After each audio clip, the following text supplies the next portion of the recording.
না যে আপনার এই সুদ খুঁজছেন আপনার বিচার এর ধারে কাছে যেতে পারবে না, এর পাশে থাকা তো দূরের কথা, এর সীমানাতে আসতে পারবে না। এই সুদ খুঁজছেন আপনার বিচার এত ভয়ঙ্কর গুলো হওয়ার পরেও এই শিরকের ধারে কাছে আসতে পারবে না।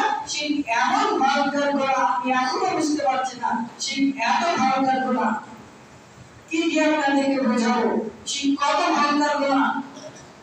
আপনার একটা ধানের জমি আছে, একটা উদাহরণ দেই, আপনার একটা ধানের জমি আছে, এখন অপর যে ব্যক্তি তার পাশে জমি আছে, এখন ওই ব্যক্তি যদি আপনার জমিটাকে আল কেটে কিছুটা আপনার জমির ভিতরে প্রবেশ করে, আপনার জমির মধ্যে সে অংশীদার স্থাপন করে দাবি করে, আপনি সহ্য করবেন?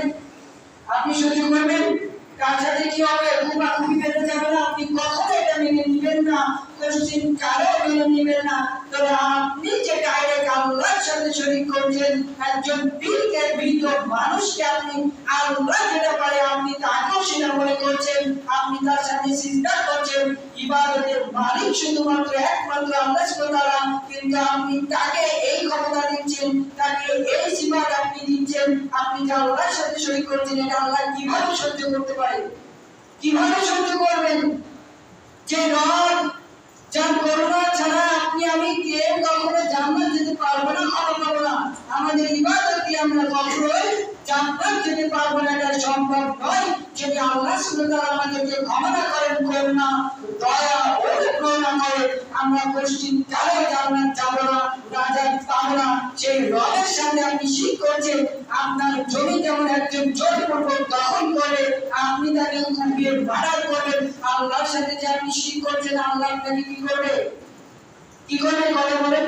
এই জন্য বলেছি শিরক এত ভয়ঙ্কর পাপ যে জেনা ব্যভিচার আপনি শুনেছেন, অনেক হুজুররা বলেছে সুদ ঘুষ এত বড় অপরাধ, এত বড় জঘন্য গুনাহ। এক টাকা সুদ গেলে নিজের ভাইয়ের সাথে জেনা করার সময় নাম শুনলাম জানি, তারপরে হাজার হাজার টাকা সুদ খাওয়া এত বড় গুনাহ, এত বড় গুনাহ পাপ হয় পরেও এটা শিরকের ধারে আসলে দূরের কথা, শিরকের গণ্ডির মধ্যে যেতে পারবে না। শিরক এত বড় ভয়ঙ্কর পাপ, শিরক এত বড় গুনাহ যেটা ধারে কাছে যেতে পারবে না। কিন্তু আপনি আমি এখন এটা বুঝতে পারিনি, আপনি আমি এখন এটা উপলব্ধি করতে পারিনি, আপনি আমি এখনো আল্লাহ সুবহানাহু ওয়া তাআলার সাথে অংশীদার স্থাপন করে চলেছি। সঠিকভাবে আমরা তাওহীদকে উপলব্ধি, আমরা তাওহীদকে জানতে পারি নাই, শিখতে পারি নাই। যদি আপনি পরিপূর্ণ তাওহীদের জ্ঞান আপনার থাকতো, আপনি যদি পরিপূর্ণভাবে